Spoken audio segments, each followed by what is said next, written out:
2-day period of some type of sexual performance supplement. They said when they got to him on Tuesday afternoon, he was breathing, but he was unconscious.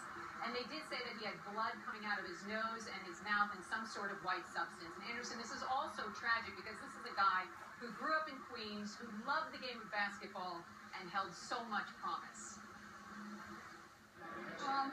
Lamar Odom seemed to have it all: a famous wife, a reality show, and 2 NBA World Championship rings, earned during his 2 seasons with the Los Angeles Lakers. But inside, there was turmoil, which only got worse after he and reality star Khloe Kardashian separated back in 2013.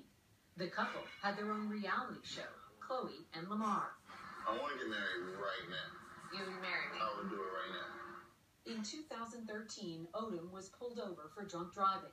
After a short stint at rehab for drug and alcohol addiction, rumors of infidelity and drug use continued. I'm really on high alert for Lamar because, anything I think will set him to spiral, and that's kind of the last thing I want for him. Odom's spiral may have started early on, his life marked by so much sadness. His father was a heroin addict who left when Odom was young. He was just 12 when his mother died of cancer. He tried to focus on basketball. I won't get too caught up in it. I'll just go out and play my game and help the team that I play for now.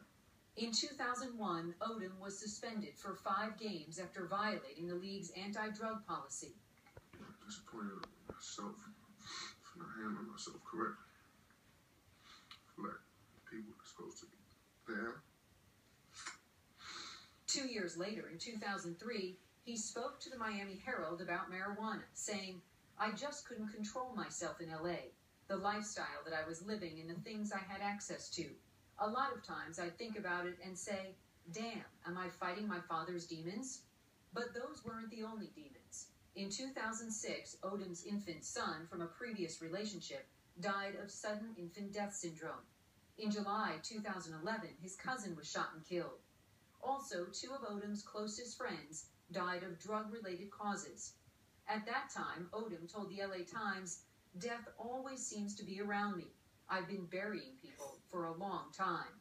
Whatever demons he may have been fighting seemed to have appeared again Tuesday afternoon, when Odom was found unconscious at Love Ranch Brothel in Crystal, Nevada, about an hour's drive from Las Vegas.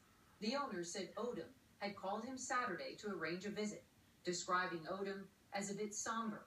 When 2 women went to check on him, they found him unresponsive and called 911. 911 said put him on his left side, and they did. Started throwing up. He was still alive. Ambulance came, police came. They immediately said, "This is not looking good." Emergency crews tried to airlift him to a Vegas hospital, but the 6'10" Odom was too tall to fit in the helicopter.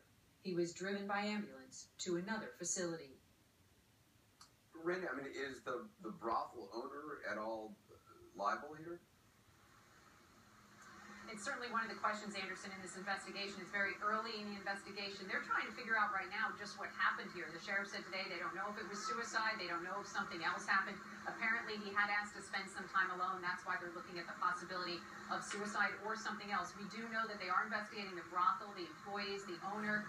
They're talking to all of them, asking a lot of questions. They also served a search warrant, Anderson, on Lamar Odom's blood. They actually went to the hospital and took a sample of the blood, brought it to a lab. We don't know what the results are yet, but that's the thing. We're waiting on the results from that, waiting to see what they find out from talking with all the employees at the brothel. Because if anyone there, the sheriff said, did provide drugs, whether they sold them or gave them to Lamar Odom, they would be held criminally responsible because that is illegal in the state of Nevada. So this investigation could go in a lot of different directions. All right, Randy, appreciate it. Thank you.